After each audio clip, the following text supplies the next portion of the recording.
नमस्कार मंडळी, मी अजिता. मंडळी, आज मी तुम्हाला कोकणातील रत्नागिरीजवळच असलेल्या नाचणे गावातील होळीतील खूप सुंदर दृश्य, परंपरा दाखवणार आहे आणि थोडंसं सांगणारही आहे. आपल्याला सर्वांना माहीत आहे, कोकणात होळी हा सण खूप उत्साहात आणि परंपरेनुसार साजरा केला जातो. नाचणे गावातही ही परंपरा अनेक वर्षांपासून जपली जात आहे.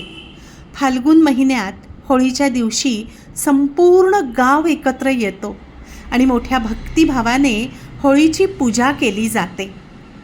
मंदिराच्या आवारामध्येच मंडप घालून अशी पालखी ठेवलेली असते.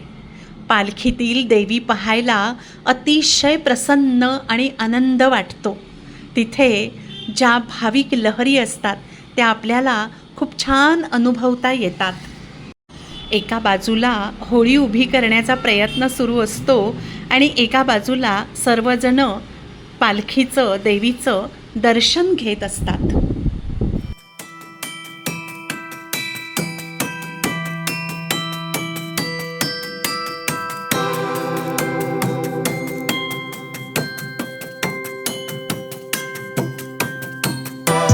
एका बाजूला ही अशी सुंदर आतिषबाजी सुरू असते. मुलांना आणि प्रत्येकालाच हे बघायला खूप छान वाटत असतं.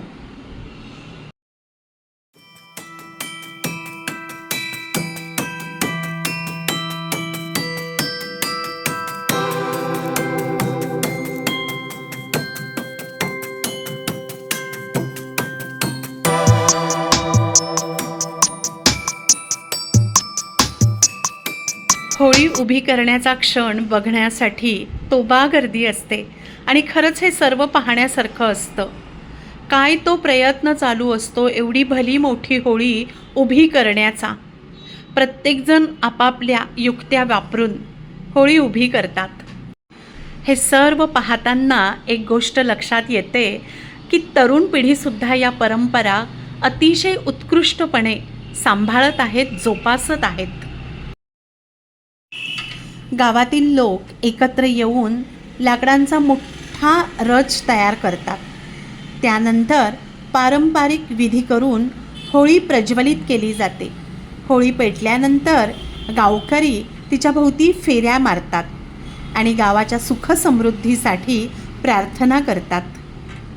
बरं का मंडळी, प्रत्येक व्यक्ती आपल्या घरातून सुद्धा एक नारळ घेऊन येते आणि ते लोक या होळीमध्ये तो नारळ टाकतात आणि भक्तिभावाने प्रार्थना करतात की आमचं सर्व छान होऊ दे.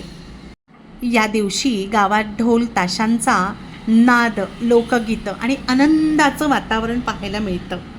लहान मुलांपासून ज्येष्ठांपर्यंत सगळेच या सणात उत्साहाने सहभागी होतात.